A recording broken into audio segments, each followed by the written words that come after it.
He's saying, as we travel the spiritual path, and we get beyond the dense veils of darkness, which relate to the nafs, is that then there's another series of veils in the spiritual path. So you get through those dense veils, you're like, okay, no, I'm good. No, you got to keep going.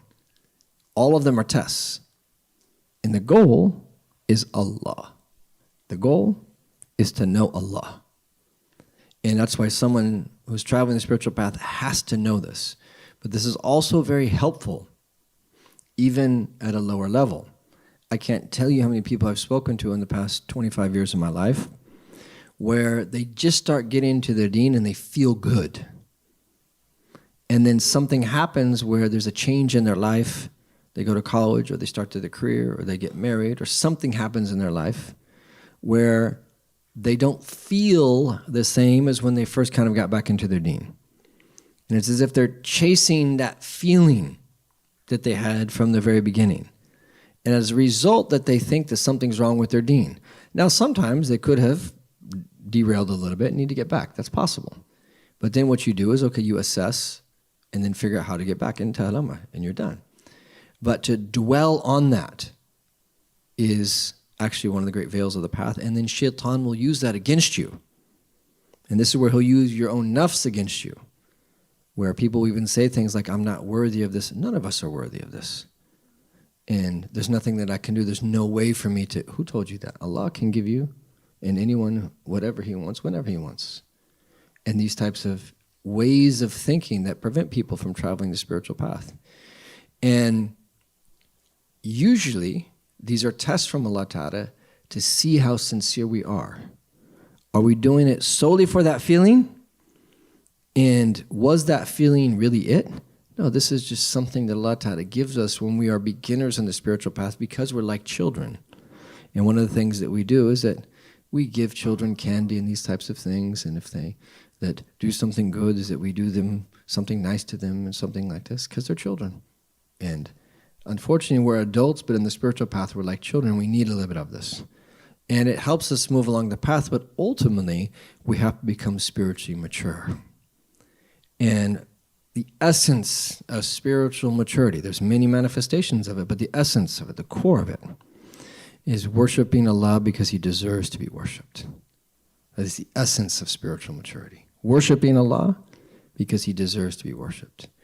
So even if Allah takes away that feeling that we used to like, which no one likes to have that hardness of heart or that coarseness or that I'm not feeling it.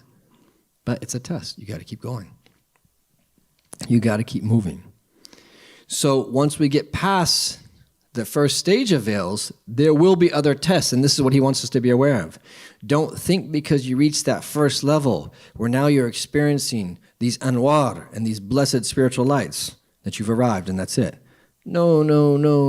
There's a long, long, long way to go. Mahakada. And what are these anwar that they're referring to that come to the heart? These are the light of knowledge, the light of divine secrets that comes to the heart. They can be a veil. Just as the dense veils of darkness can be a veil for the nafs. So you have veils of light and you have veils of darkness. And the veils of light are latifa, they're subtle. And the veils of darkness are kathifa, and they're thick and dense. And so he's going to speak about the veils of darkness, but the greatest manifestation of them are kufr, disbelief, and bid'ah, innovation, and then ma'asi, acts of disobedience, and then the dunya and shahawat, which the worst type are those that are impermissible, and then there's a type that are permissible, but it impacts you on the spiritual path when you're not balanced in relation to them.